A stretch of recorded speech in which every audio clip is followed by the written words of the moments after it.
decent payoff, I guess. Hello. All right. We alluded, foreshadowed, mentioned that we would First mention. This is something we have wanted to do for a while, so I don't know if that was the first mention or not. Because we started the Nostalgia Junkies Book Club last year, and then a certain cocoa happened, and it wasn't easy to get books anymore. Yeah, books, in fact, stopped coming out. That's true. Remember, we survived Bookpocalypse. There were no comic books for like a month or two. That's true. How weird was that? We got back issues of stuff. Yeah. I remember watching Epicos Lives and getting How books weird. getting mailed to us. Yeah. We were at that point. I'm thinking of just having Epico like pay off our invoices and then have Yeah. Epicos just ship us our books and Yeah. do like just One big unboxing. haul, yeah. Maybe not. Well, see, that's what I've been debating on. Do we want to do one big haul or do we want to do multiple unboxing videos? Yeah, I don't know. It could, I mean, technically we could do one thing but break it up because like it would be so long. It'd would have to be. be broken up. But that was a year ago, believe it or not. Somehow we're all here crazy. reading our comic books again. At some point we'll have to do like a highlight video like last year, like how There were highlights the last year. it was. You're the only person that says 2020 needs a highlight reel. I just know it was so You weird think? going to like comic book stores too because they were set up differently. Yeah, we went to one comic book store that hasn't aired yet, and they literally sectioned the cash register off by couches. Yeah. And you had to come to the couch and hold out your card. Yeah. And they would come I and think get that your they had a card. table set up too though. Did they? Yeah, like it was a table. The couch was on the other. Oh, touche. area to I block kind it of off. remember what you're talking about. There was a table, but yeah. It was a very cool store. Yeah. We just went at a weird time. I would like to go back. It's like a 3-hour drive, though. Yeah, yeah. There's a Second Charles by it, though. There is, because I was thinking about Second and Charles as well, because Their mangas were they didn't $1. really change anything. The Second and Charles. No, just different selection of stuff. Yeah, but anyway. Yeah, what a weird time, but we're here again. And we talked about doing this. We had the Nostalgia Junkies Book Club where we would pick out a book, maybe that we wouldn't normally read, or like the big hot book of the week. We literally got to do one installment, and then COVID hit. Yeah. We did Daily Bugle. Yeah, Daily yeah. Bugle #1, That's and what we were it gonna was. do the Gwen Stacy #1 or something like Yeah, that. I don't remember. Well, we were gonna do like a What happened? second month, but Yeah. then COVID happened, and I guess that's what it was. You Yeah, know, because I'm looking at it was hard to get out and get books, or people didn't want to. Oh, we were gonna do something else too. What was it? But I don't remember at the I moment. feel like it started with an S. It was about a man. That narrows Used down to a lot be a of hero or something. Stealth. Retired. Stealth. stealth. I think we did that or was going to do that. We have like too. the whole run of stealth now, too. Yeah. That's the funny thing. Anyway, Okay, yeah, that's right. this video's So- gonna be forever long now. But since it's been hard to do the book club, Jessica and I said, what if we just pick books from our collection and Yeah. review them or Yeah. whatnot, you know? So if you've made it this far, that's impressive. But I picked out 3 books this time. I took the first turn. We're going to be talking about Noctera, Geiger, and Berserker. Yeah. And then next time we do this, Jessica will pick the 3 books. Yes. I think we can agree right off the bat. I picked 3 good ones. You did, which I already knew. You know, we were both wanting Noctera and Berserker, and then I didn't know really anything about Geiger. But I would like to point out they're basically all 3 indie books, which is pretty cool. I was trying to keep it mostly indie. Yeah, I mean, it was I may have almost. to sneeze at some point. It was 2 images. Bless you. And a 2 boom. images and a boom. So, So, pretty cool. for the record, 2 of these books are probably my most hyped books of the year so far. Next to Teen Titans Academy. And one of them was just a hyped book. So, I decided to get it. Okay? So do you want to start in the order we read them? Or, because... Yeah, did we read them in the same order? Yes. Okay. Yes. Then yeah, we can do that. Full disclosure, for the sake of authenticity, Jessica and I have not really discussed anything about these books. Yeah. Other than Noctera, we wanted to make sure we were on the same page about the plot. Yeah. Be warned, there may be spoilers. If there's a spoiler, I would pop it up on the screen. No, what we're going to say right now is, yeah, there might be spoilers. Yeah. So, watch at your own discretion. Yeah. If you don't want spoilers, go read the book first and then come back and watch I would say that since this is issue 1, I don't know how many spoilers there can be.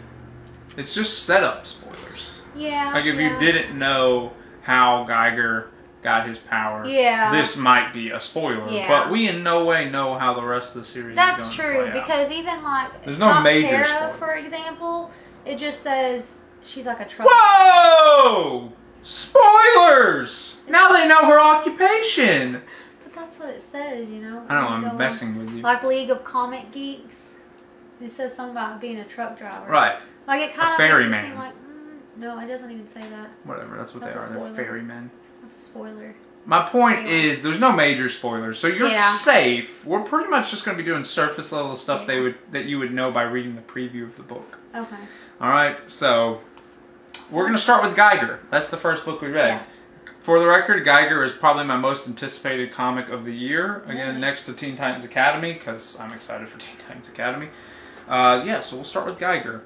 If I had to, here's I think a fun way of doing this. If you had to give a pitch, like a tagline, something brief and short, how would you describe Geiger?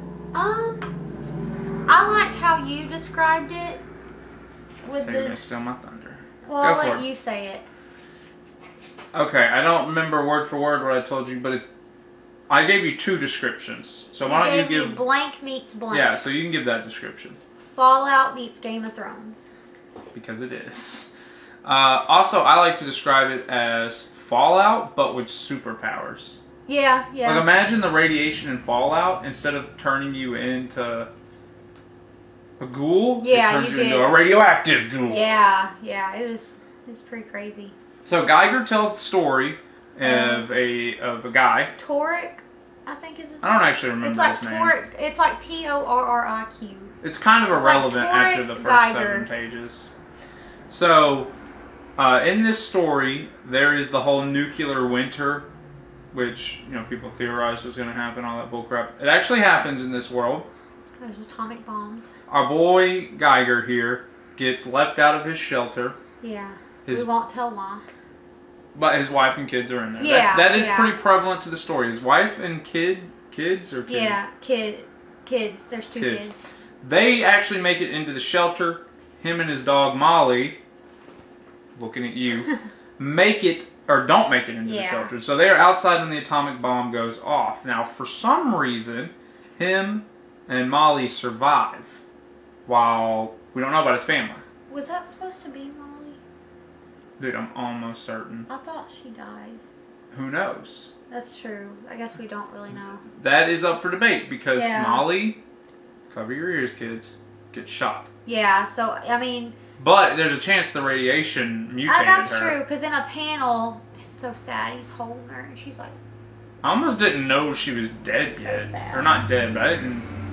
It was a weird shot, because you don't see the dog get shot. You just see the girl shoot, and then he's holding the dog. Be quiet or something, and then she's like limp in his arms. Yeah, it's kind of implied. But again, with mutation and radiation... Yeah, we really don't know. Maybe we'll find out later on. Right, he has a mutated dog. He does, he does. It's pretty cool. So he sets out to defend the shelter. Yeah. The bomb shelter. Now, where his family is. It's been 20 years since the bomb went off, and I don't guess the door is opened. So Jessica has concluded that the family is probably dead. I'm thinking, because I don't know how much spoilers we give, but she was talking about... You can't stay down here forever? Yeah, and like... But that was because of his medicine. Yeah, so we don't know how much food was down there and stuff, but, yeah, so I don't know. Right. So, see, there are certain things that we don't even know. Yeah. He just says he will defend the shelter until he's able to see his family again. Yeah, he mentions until he can open the door, until it's safe to open the door. So it's not safe yet. Right. Now, it's not really explained to us what exactly happens to him. Obviously, his DNA gets rewritten. Yeah, all we know is that there was an atomic bomb on him. Like. Yeah, on him. They dropped it literally on him. Like basically right there. Like. He also, this surprised me. He can turn this off. Yeah, I noticed that. So I think that's gonna come up. I expected him to constantly be glowing or something, especially whenever you read some of it. Mm-hmm. But no. He can turn it on and off. Yeah. The other interesting thing, which is either going to make this story really compelling or get really convoluted, is that exactly like in Fallout New Vegas, Las Vegas has been overtaken. Yeah. And I guess it's kind of like a safe haven because they don't wear suits inside of it. Oh, yeah, I guess so. Well, the security guards on the outside. on the little riffraffs, yeah, they had suits on, but is that just because they're security guards? Maybe, but I know we'll get to learn more in the next issue. Right. So, yeah, well, it'd probably be too complicated. But in the back panel, there's a layout of Las Vegas. It's like a map. And it's broken down into sectors. If he drew it or something. Maybe. Has he been to Las Vegas? I don't know.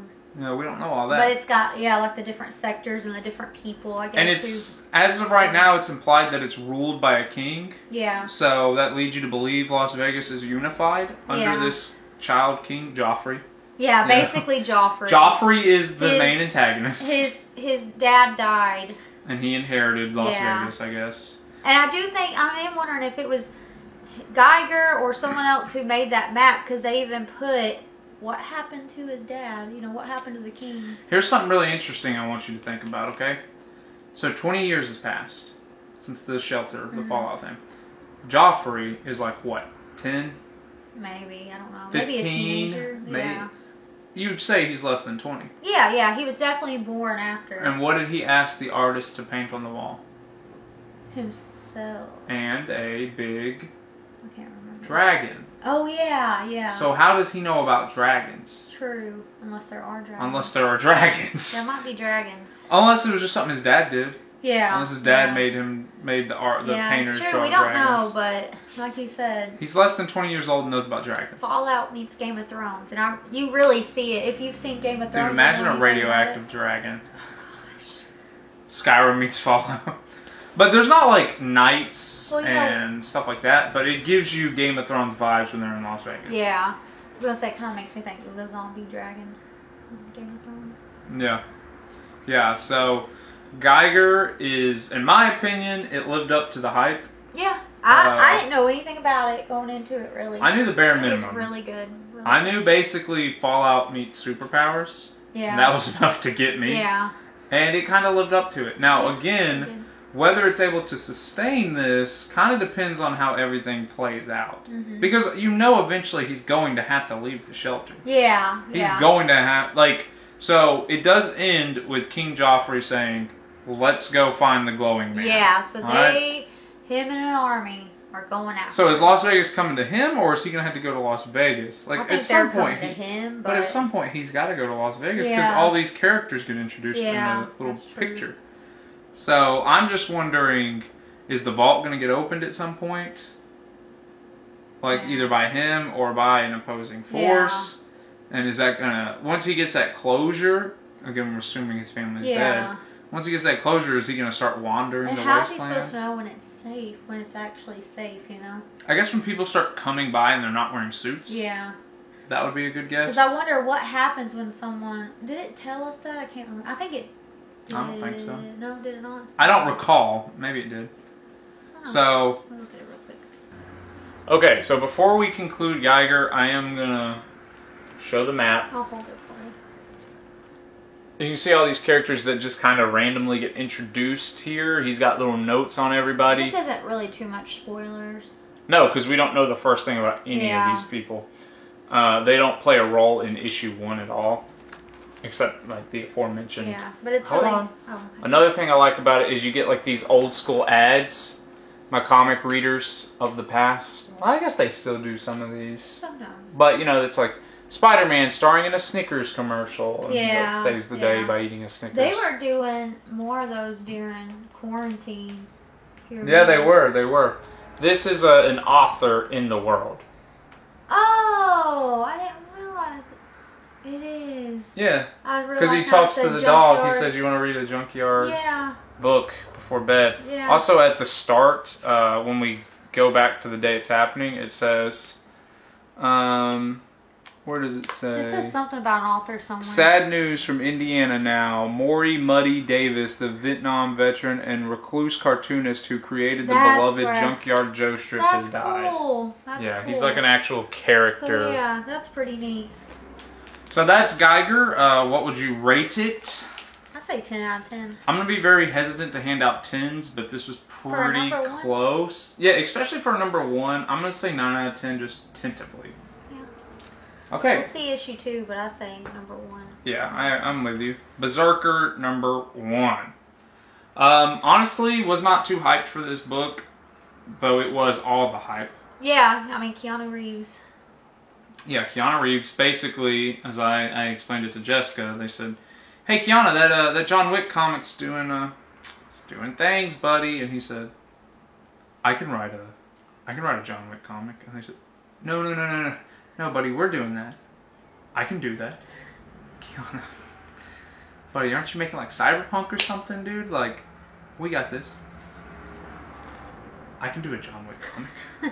Like, alright, Berserker 1 it is! Let's go! I would like to read or see an interview with him about the book. See what he's got. Yeah, so Berserker, as the name implies, and as Keanu Reeves making a John Wick comic, which, by the way, it's not actually John Wick, but if you've seen John Wick, I haven't. You kind of, you basically have seen John Wick. Yeah. So what you need to know about this book is it is non-stop action. It's a summer blockbuster in comic form. About the closest thing I've ever read. Even towards the end, it's not necessarily all action, but it's still like a lot going on. So I won't spoil the whole. I mean, most of it is just him killing people. There's not a whole lot. Yeah, over half the book is. Yeah, we should add up the body count. Yeah. When we do Berserker 2. But there's literally a part in here where he punches a guy in the face so hard when he pulls his hand out. Yeah. Well, what were you gonna? I was gonna say the eye is like. His eye is hanging off He too. punched a dude so hard the eye is stuck to his hand. And then on another person, he pulled their heart out. Or and like the same eats guy. it. It's that was the same guy. He eats his heart. He ate his heart. In front of his kid. Yeah.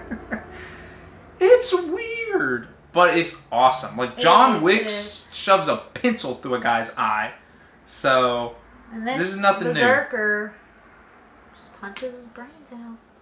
Yeah. So, this actually has one, like, I would say pretty significant spoiler that you wouldn't have got from the blurb. Yeah. So, we can refrain from saying that if we want to. Well, we've already announced that there will be spoilers. So your call, we can talk about the blurb later on down the road. Yeah. But essentially, I guess it's like Wolverine meets Punisher. He can't really die. I guess so. And he's just out for blood. Yeah. He's working for like a special task force. Yeah. I don't know how much of that was explained, but they send him in to get people. Yeah, I don't think he remembers everything though. That's kind of Wolverine. Yeah. He's got the whole memory wipe. Is it Logan? Who? Is it Wolverine? Who knows? There's kind of two things that would be spoilers. I consider the...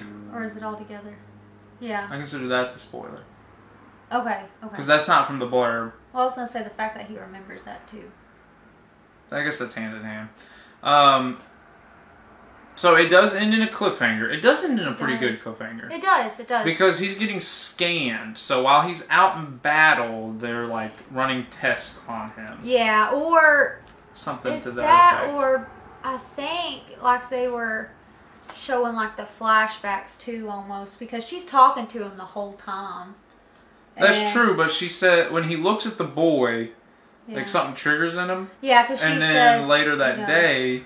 I guess, when they're talking, she says, we saw something on your scans that we hadn't seen new branches in his brain lit up. Yeah, right. So I think the story happens in present day. Yeah. And then it concludes just later that day. Yeah, and it's kind of like interwoven. That's my interpretation. Because I was thinking, like, the whole time, you know, it's basically... She's talking to him, but it's kind of a flashback, like the beginning. Yes, but it's a flashback. To the earlier in that day. Okay, we're saying the same thing. Yeah. Okay. So there is a story of him, like, murdering everybody. Yeah. And him and his psychologist person know. are talking in present day. Yeah. You don't see them, but that's the dialogue. Yeah. Like there's very little dialogue that is taking place at the same time. Yeah. He like when he's killing people, like, no. there's not talking. They say, "Hey, don't kill that." Oh crap! That's about the only dialogue you get. Pretty much. Through the modern day. And they weren't even mad at him though. Well, what are they gonna do? Kill him? I know. That's true. Come on. Yeah, he gets pretty beat up too. Yeah, that was actually cool. That was actually a cool part of it. Yeah, I couldn't believe it. That's all you need to know, really. He's an unstoppable killing machine. He kills a lot of people, and then there is not a plot twist, but just a development. Yeah. That is like you didn't see coming. Yeah, pretty much. Like Jessica said, I didn't see that coming. I said, what didn't you see coming? It's a book where he kills everybody. She said, brrr, and I said, oh yeah, I didn't see that coming. Yeah, did not expect it at all. There's actually like a nice, again, it's not really it is a twist, but it's not like, oh, he turns out he was a cat in disguise the whole time. It's not like that kind of twist. But it's something they didn't tell us, so you wouldn't know until the very end of the book. And they just drop it. Yeah. So. It's pretty cool though.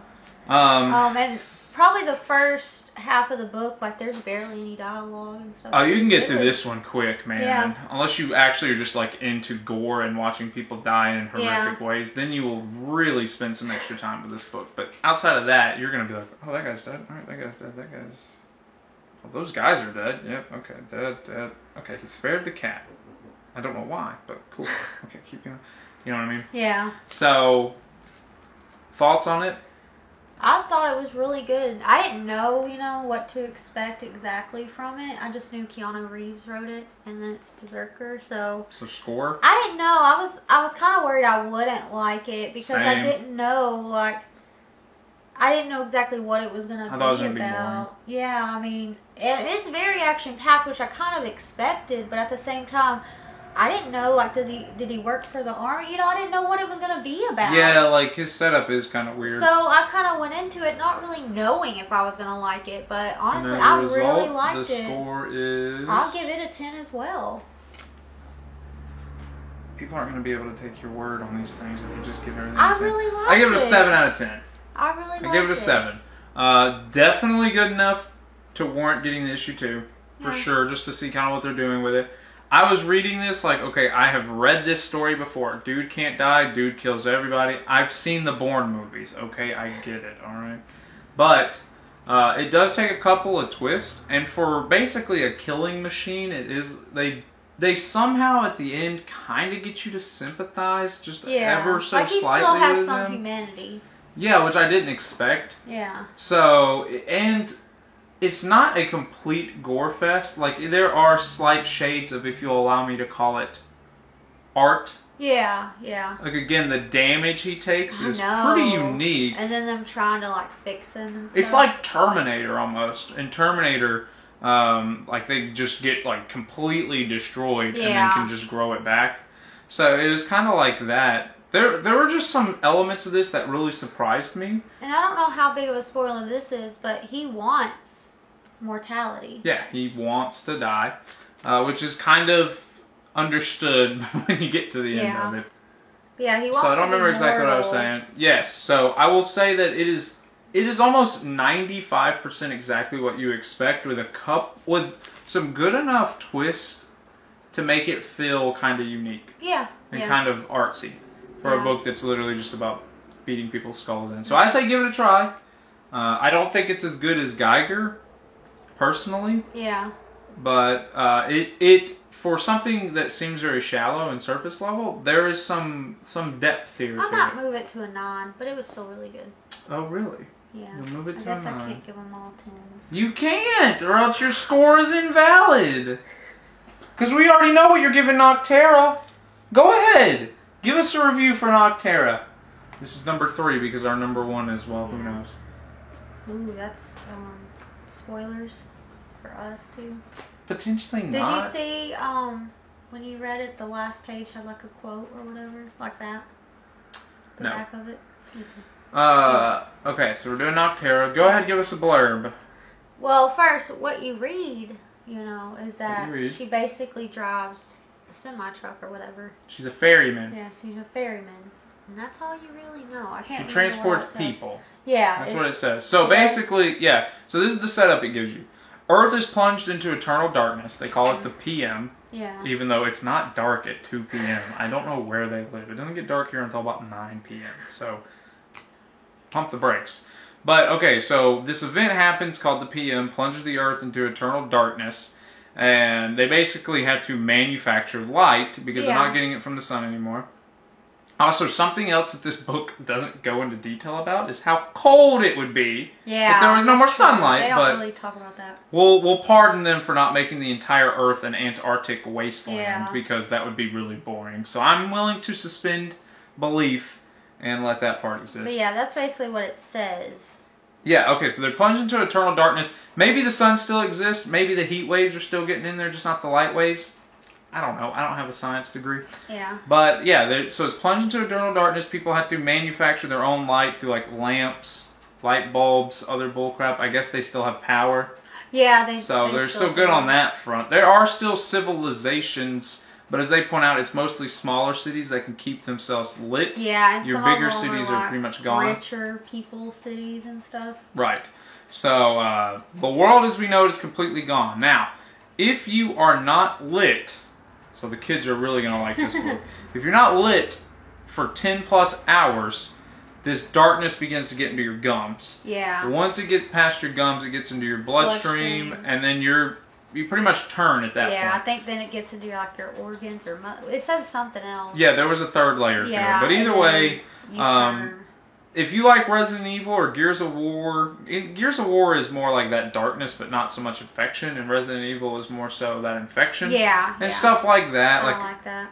Yeah, you're gonna really be at home with this. It's a kind of a post-apocalyptic, a little different than Geiger's post-apocalyptic because that's all about isolation. Yeah. I would say if you like The Last of Us, then you're gonna love this. This is like The Last of Us meets Gears of War. Yeah. Because in Gears of War, it's a lot about like staying in light. Yeah. When it gets dark, they're like, oh crap, you know. Yeah. Because the locusts come out or whatnot. So not Geiger, but Noctera is kind of that same setup. But people had to get from place to place. Yeah. And guess what? Ubers don't really exist in this world. So that's where our girl Val comes into place. She's a ferryman, and mostly what she transports are people. Yeah. So she helps them get from like safe haven to safe haven, pretty much. Now, a really cool aspect about this that I don't see in a lot of post-apocalyptic stories is her brother is like a tech wizard. Yeah. So I kept wondering, like looking at her, I'm like, she's got to have superpowers or something like that. Yeah. There's got to be something that makes her unique. Yeah. But really what makes her unique is she has her brother. Her brother's like Q from Bond. Yeah, he makes like gadgets and bombs and weapons. And like flash bombs and stuff. And I really hope that keeps being explored. Yeah. Because if you like the Bond movies, one of the biggest traditions is Bond going to Q and being like, all right, what you got for me this time? And him doing a breakdown of this, that, and please, dear Bond, try to return it in one piece. Yeah. Send him off on his way. That is a really cool aspect of it. I'm a little worried that is going to be just dumped because of, again, I don't know how deep we're going to get into the... Because again, we're going to talk mostly surface level blurb stuff. This one actually does have a pretty big spoiler that may impact the way you read it the first time if you knew it ahead of time. Yeah. But essentially, it's kind of formulaic. I would say that's probably the most formulaic and predictable part. Yeah. But you don't know it until you start reading it. Right. You don't know that it's coming, but once it happens, you're like, yeah, okay. Now I understand.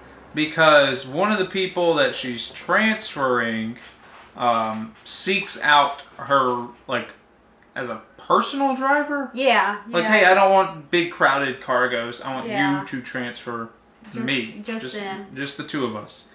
And it doesn't fall into a lot of cliche pitfalls or pitfalls. Yeah. But that was definitely one of them because they're like, hey, you know, we'll pay you. And she's like, beat it.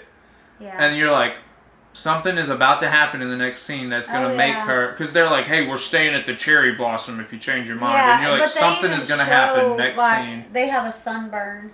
Yeah. That's what's really cool about it. He has a sunburn. So I guess the sun still does exist. Or something, but said they were from the sanctuary or something. Which supposedly has already fallen to the human hive. I thought that was that's the hill. Well, where they're wanting to go, north of the border, is yeah. also supposedly overrun by human hives. So she's like, yeah, right. And he was like, dude, I was just there a week ago. But yeah, I don't know if it's actually sun or if it's like some kind of UV lights. Yeah, I don't know. I think it might be UV lights or something, but it could be the sun. Who knows? We'll just have to wait and see. So that's probably, like, it's a really, I struggle to say unique, but it's a really well-written tale up to that point, and then I feel like it becomes a little cliched because of she needs a reason to leave. Yeah. And she gets one in the form of the place that she wants to go has fallen. Yeah. The Hilltoppers, go Western Kentucky. So if she goes, supposedly they have what she needs at the place this guy needs to go. Yeah. So then the reason she needs the thing is this. The spoiler, is that what you're saying? Yeah, it's the spoiler, the reason she needs it. And again, that all starts to feel formulaic. Like, okay, we need to up the stakes, right? So then there's another spoiler at the end. There is, and we might talk about him for a little bit. Because he's actually like a really cool reason to keep reading the series further. So, something precious to her is going to get taken from her if she doesn't go on the trip. Yeah. So, boom, your stakes are raised. She accepts their offer to drive them. Boom. It's formulaic, but what it does is it gets the literal wheels on the road. Yeah. So I can excuse formulaic storytelling if it progresses the story. Yeah. And that's kind of what they did. They put themselves in a hole where they had to ask, all right, since Destination A has been taken from her, how do we get her to Destination B? Yeah. Let's throw these two people in there. So that is otherwise great. I thought it was otherwise great. Yeah. Even with that, which that happens so quick too. It does. And it's not bad. It's just when a story is as good as this, you have to nitpick it. And that's one of my nitpicks, is it relied on kind of a formulaic... Yeah. I'm sure there's a term, but like a formulaic push. Yeah. Right? Like we need our character to do something. Yeah. I'm sure there's a term for it, but I just can't think right now. So I'm just nitpicking. Otherwise, this is pretty close to 10 out of 10. I mean, the action is on point. The story is well written. It's a Scott Snyder book. It's Scott Snyder. He's just proven again that he has been writing comics since the day before I was born at this point in time. And it's just a really good story. The art is really good. I think that's something we can probably agree on all three of these. The art is pretty good for modern comics. Good, and it has that reason to keep you coming back. Yeah. It introduces supposedly the villain. And makes him a lot more interesting than you would expect. Because dude rolls up, and we won't go into detail about him, but it's very clear he's the bad guy. Yeah. Use of color, use of motive, use of language. Like as soon as you see him, There's no doubt in your mind this guy's the bad guy. Yeah. And by the time he's done talking, you're going, maybe he isn't the bad guy. So I will give them credit there. Yeah. Like, they introduced a dude who's so clearly a bad guy. If you'll pardon the pun. The bad guy. And by the time the scene is over, you're going, what if he's the good guy? Yeah, and the other person's the bad guy. And what if the other character's the bad guy? And I think that is a really good kind of twist to it. Because it sets you up. You're like, okay, this is... Alright, we had the one character, formulaic plot, we got the, bad guy, look at how obvious this is. Yeah. By the time you're done with it, you're like, maybe I don't know these characters as well as I thought I did. I know. I have a prediction, though. I think the one character is protecting the other. Okay, can I ask you, are you talking about the two passengers? Yes. Are you talking about Big is protecting Little? Yes. That'll be interesting to see. I think it's something like that. We'll see. I mean, I don't know for sure. Like maybe she gave him the sunburn? Is that what you're saying? Or... Oh, well, no. You know what? Now that I think about it, this was supposed to be so many years after this happened. I see what you're saying. Because I was thinking she had something to do. Yeah, but now that I'm thinking... Well, how old is she? Because yeah. so basically each year they add a PM. Yeah. So what the heck are they going to do when they get to like 13 PM? Yeah, I don't know. Which is where they're at right now. Yeah. Yeah, so it's basically been 13 years. The big PM happened 13 years ago. And if that girl was 13 years old, then maybe. That's true. If she was just like a baby or something, you know. Like her birth caused some kind of... I was wondering. I know it might be kind of a little spoiler now, but yeah, I was wondering if she Not really, because we're entirely speculating, and yeah. we've hinted at, hey, she has 2 passengers. Yeah. But everything we're saying is pure speculation. Yeah. But yeah, that's my thing. I'm wondering if he's actually protecting her. Yeah, we'll see as it goes on. Because it may play out that the one guy is actually the bad guy, but it may play out that he's actually the good guy. I know. So, we'll see. It's crazy. Once you see that guy, though, he's a very cool villain, It was cool, yeah, but crazy. Not what I expected. Not what I expected. So I normally do not go for post-apocalyptic stories. I think they're really boring. I really like them, though. It's like, oh, everybody's dead. Who cares? You know, but Geiger and Noctera have both been really good. Yeah. And I think it's because with Geiger, he's like a superhero, right? Yeah. And he's really this compelling character who just wants to do right by his family. Yeah, he didn't just choose wants to this protect life. his family. Yeah. And then with Noctera, it's not just, oh, she's in a cabin trying to survive. Yeah. It's like she's going out fighting monsters, has a job, has family. Yeah. Like, it's a pretty gripping story outside she risks it every day driving people. Yeah. So I think having likable leads helps a lot. Because I did end up liking, Last of Us. Yeah. That's a post-apocalyptic game. Yeah. Of course, Fallout, but Fallout's kind of different. So, they both get my seal of approval. Noctera is in that same 9 with Geiger. It's got a 10 for me. Maybe a 10.5 or an 11. I don't know. I really liked it. I do think it was my favorite out of the 3. Wait, so when I said, okay, you've given Geiger a 10 and you've given Berserker a 10, it's very obvious you're going to give Noctera a 10, and then we can't trust anything you said. Well, you doubled down and you said, you know what? Noctera, 11. Well, I'm saying Noctera was my favorite, though. See, your score doesn't even matter. You said... They were all super good. This is exactly my point. You said Geiger, top of the line. 10 out of 10. Berserker, top of the line. 10 out of 10. Noctera, okay, that's better than those 2, but I can't go any higher than 10. An 11 out of 10. Okay, we'll do 8, 9, 10. How about that? Geiger 8, Berserker 9. Berserker 8, Geiger 9, Noctera 10. That would be my order. And now you can go, okay, when we read books from now on, you can say, okay, is this closer to Berserker? Yeah. Or is this closer to Noctera? Yeah. So you give yourself a window. So, like, if I can't give them all the same, then I'll... Which, Berserker would be the least. The weakest. It was really good. Yeah. But Geiger, I mean, they were all 3 really good. Berserker... But Noctera was definitely my favorite and the one I was most hyped for. Yeah, I feel you. Berserker... I remember when it was coming out. Me too. Berserker, by far, was a great read. Super enjoyable. Surprisingly... There was surprising depth. Yeah. The murders, while absolutely grotesque, were cool. You know what I mean? Like, I found it to be a lot more than just a summer thrill ride. Yeah. So I was like, you know what? I thought this was going to be like a 5 out of 10. If you're really into action, you'll like it. If you're not into action, you won't like it. But there was enough surprises that it elevated itself to a 7. Has it been auctioned yet, I wonder? Because I feel like it would.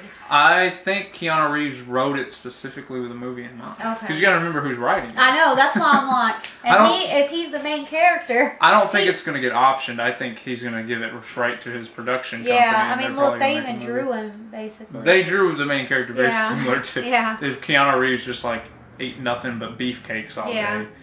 So, anyway, I'd watch the movie.